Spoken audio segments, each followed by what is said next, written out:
Obusua mincha na mo akwa baso koso emra eye be media GH so obusua ye be stress ene de di kan wani twa channel so a ni no go kwan so be subscribe like no abo ahima foforo pensem ni bi atie no enya bi atie obusua ye papa Alan Kojo Kyeremanteng abusua wakopiem ewo eye the special office eye the office of the president His Excellency Goodnews-Mahama na abusua okopie ho no ode nsem bi adi atudwan pesem no bi no yetie ne nsem no ode atudwan na sewie na se wa adwuche bi abomode na ya kire ya adwen a o kire se ye papa Goodnews-Mahama wanya abatina akonya so dia ndi obomode ya se one industrialization yes o manani akọ eye industry so because nani ekọ ha ebo ebebo ama Ghana economy ni otumi agina ne nanso 2 agriculture 3 tourism o kire se sa nyuma we especially the agriculture no betumi aboa ama employment yes employment atumi aba kuruma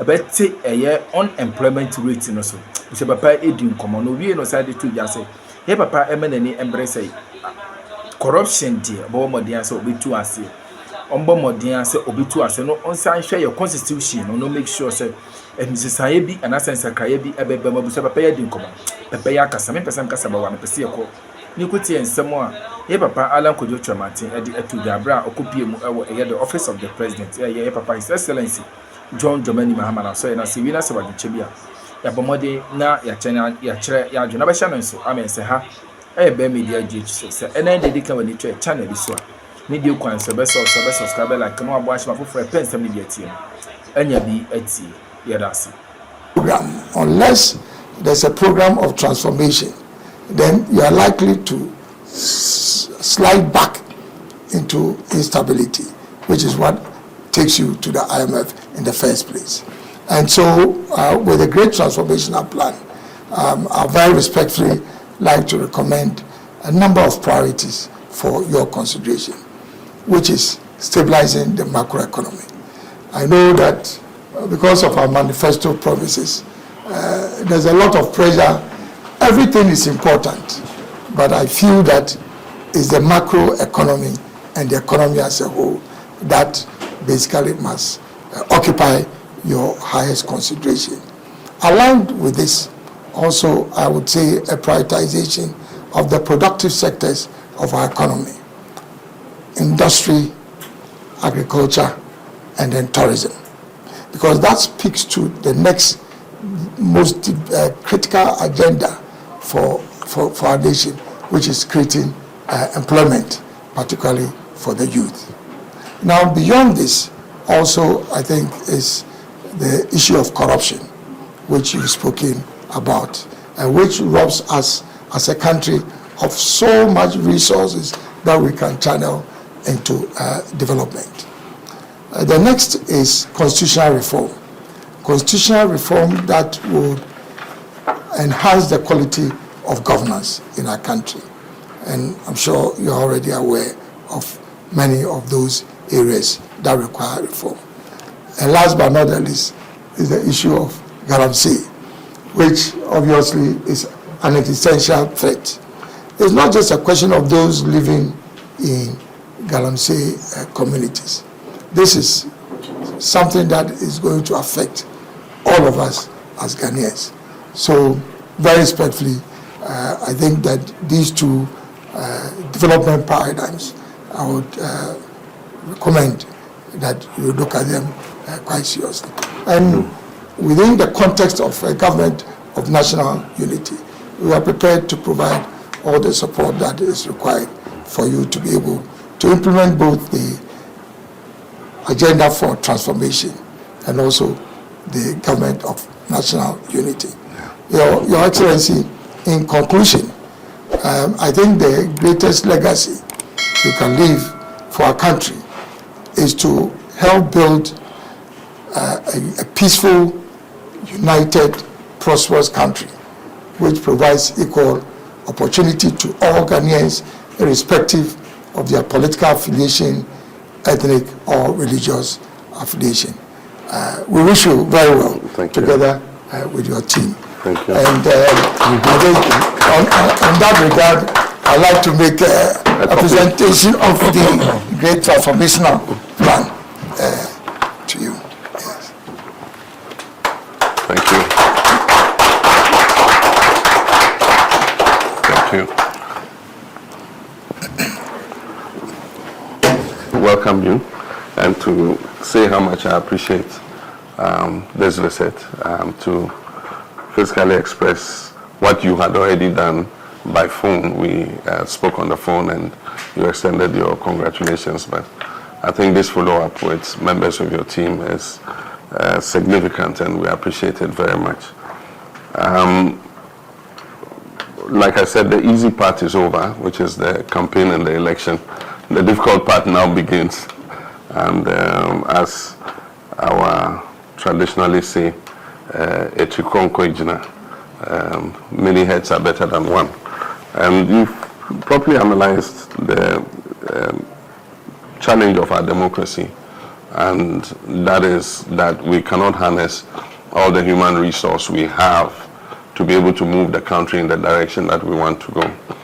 At any one time, the party that wins and its supporters and functionaries are rowing in one direction, and another part of the country is wishing that that party fails so that they can have the opportunity at the next election to be able to come into government, and to create a situation where all of us, or the majority of us, are rowing in the same direction. Then it means that the canoe in which we are will just continue to be in the same place, or even if it moves forward, it will not move at an optimal speed that guarantees prosperity and dignity for all our people.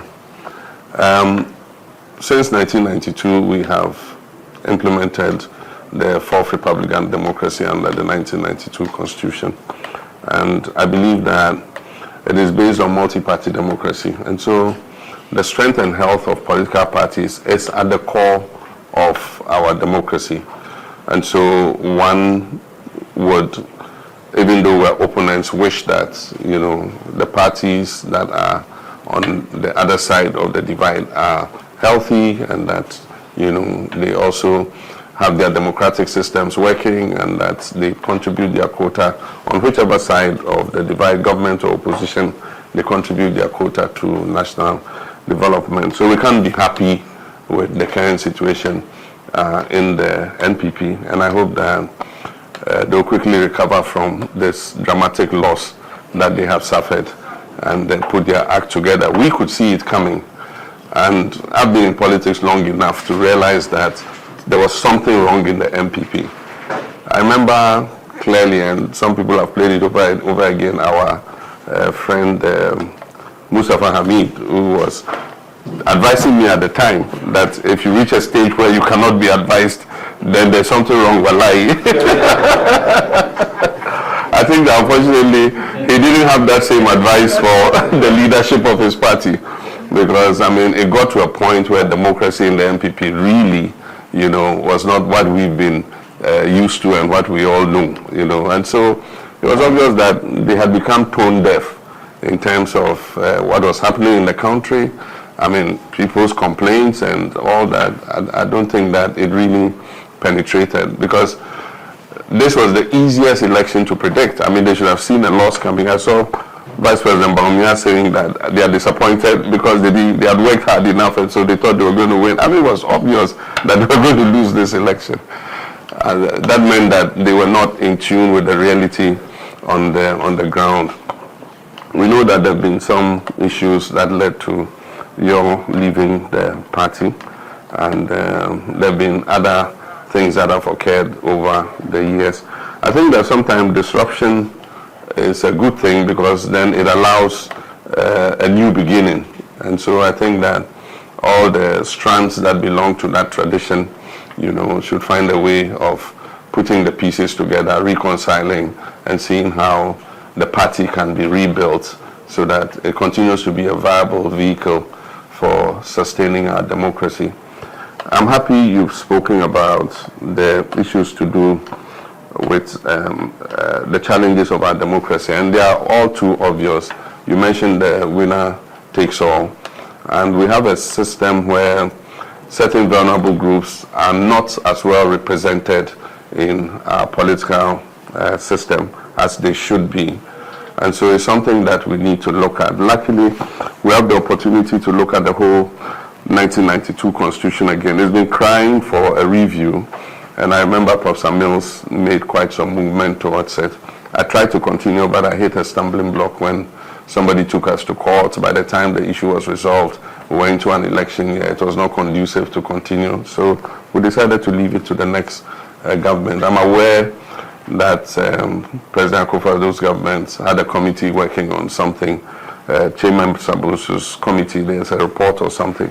We want to take all this, including the constitutional review report, which was chaired by Professor Fiajo and his team, and then the work of the Constitutional Review Implementation Committee, including the white paper and whatever the Chairman Sabusu committee worked on.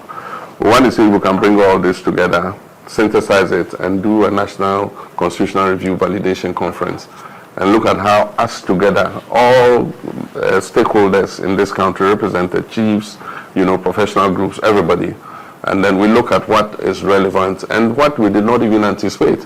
At the time we did a constitutional review, we didn't realize that a time will come where there will be an impasse between the Supreme Court and Parliament about vacancy of seats and all that. But these are things that come with practice of the Constitution. And so I believe that if we do this, then it will give us the opportunity to go even beyond and be able to do some amendments to the Constitution that would help take away this winner-takes-all thing. It will bring some more checks and balances into the situation so that the president is not the all-powerful kind of position that makes decisions of life and death, for our people. And that we'll be able to identify other things, including issues like the election of district chief executives, to make them more accountable to the people at the grassroots level. How do we deepen our decentralization and all that? So those would create opportunities for us, and I'm looking anxiously to us being able to do it, and on a bipartisan basis, and as a nation, we're able to do the amendments to our Constitution that will make it a more living document going forward. With regards to where did I put it? Who took it? Oh, come on. I gave the thing to me. Why are you coming? With regards to the Great Transformation Plan, I think that it falls almost in line with our reset agenda, because after several years we think that there must be a reset, and that is equal to talking about transforming the way things have been done. Because like you said, we'll go through the program, macroeconomic stability is restored, the CD is fairly stabilized, but that is superficial. At the bottom of it is the transformations that we need to do in order that stability is sustainable.